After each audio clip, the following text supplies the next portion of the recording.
Okay, magandang gabi, magandang tanghali, magandang umaga sa inyong mga kaibigan. At ito nga ang ating bigyang focus ngayon dito sa maingay na balita ngayon, ang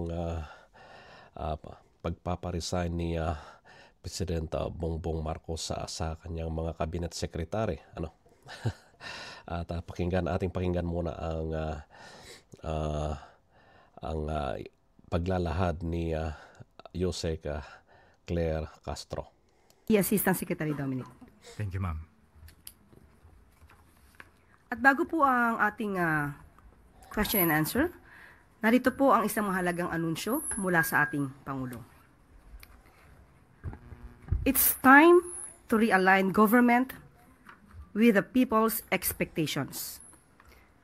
President Ferdinand R. Marcos Jr. has called for the courtesy resignation of all cabinet secretaries in a decisive move to recalibrate his administration following the results of the recent elections.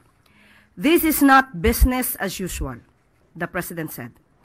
The people have spoken and they have expect results, not politics, not excuses. We hear them and we will act. The request for courtesy resignations is aimed at giving the President the elbow room to evaluate the performance of each department and determine who will continue to serve in line with his administration's recalibrated priorities. This is not about personalities, it's about performance, alignment, and urgency. Those who have delivered and continue to deliver will be recognized. But we cannot afford to be complacent. The time for comfort zones is over.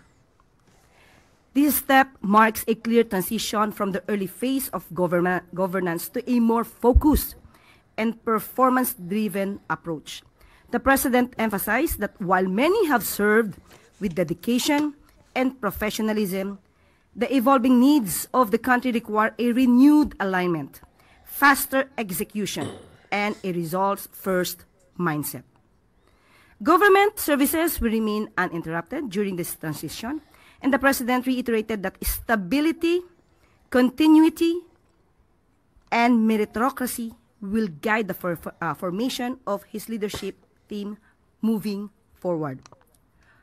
With this bold reset, the Marcos administration signals a new phase, sharper, faster, and fully focused on the people's most pressing needs.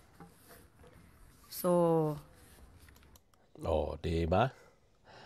Matindi, Recalibration of administration.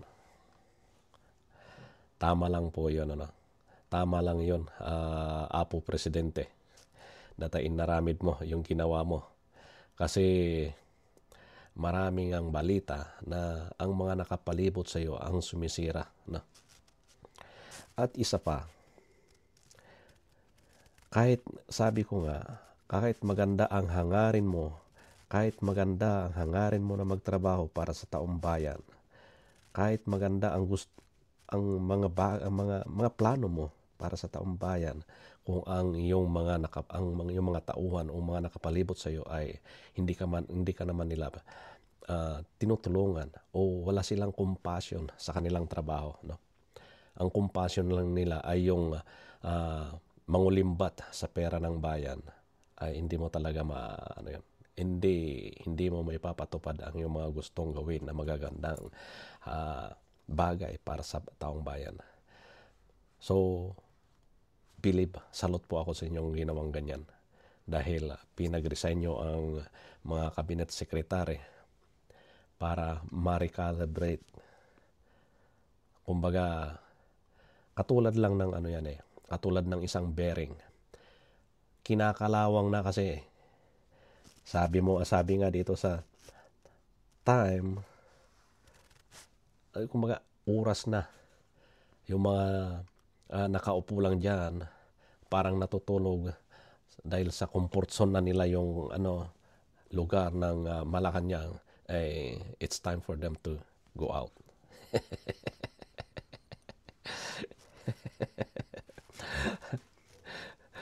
Time of comfort zone is over. Tama po yun. Kasi mga iba dyan sila yung pasimuno ng kaguluhan sa isang lugar. Kaya maganda, believe ako, Apo Presidente deta inaramid mo. Tama lang po yan na calibrate mo yung kabinete. Kasi kinakalawang na, kailangan ng palitan ng grasa. Ay yung mga kasi marami sa yung mga tao ay puro lang salita ng salita, hindi naman tinutupad ang ginagawa. So, intindi kaya nauyong makati Ilocano. Nauyong so nga isumutin nga ipakita nga talaga iti ugali ti Ilocano. Apo Marcos tapno makita no sino nga talaga ti Ilocano. Nga han nga basta-basta nga may kuskuspil. Han nga basta-basta nga paikot-ikotin dati ulo na. So nga mayat kasta ti maragsakan data nga inaramid mo. Okay, maragsakan. Natutuwa ang taong bayan dahil kahit papaano kasi last 3 years sa term mo na kailangan na ti ang iyong iiwanan ay magandang legacy, no? Ti may bati nga legacy yo ket napintas.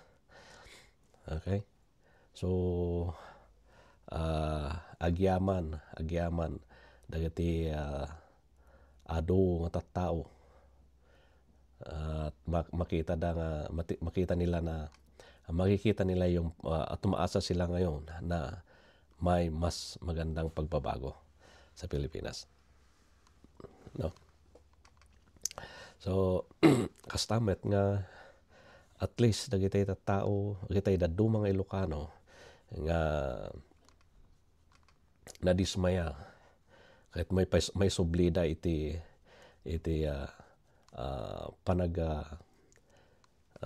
believe da kanyam ta aminan tayo man o hindi, aminin man natin o hindi, marami din mga Ilocanong nawalan ng tiwala sa gobyerno dahil nga dyan sa mga pangyayaring sila mismo yung gumagawa ng iyong kasiraan.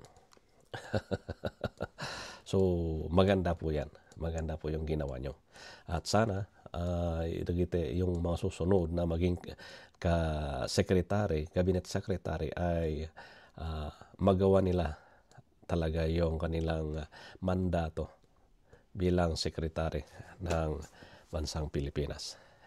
At salute po ako sa inyo, no? So datay ibagbagada nga nasingput unay ket makita dan no kasano iti kinatigrina. So daya lang apo at maraming salamat at God bless.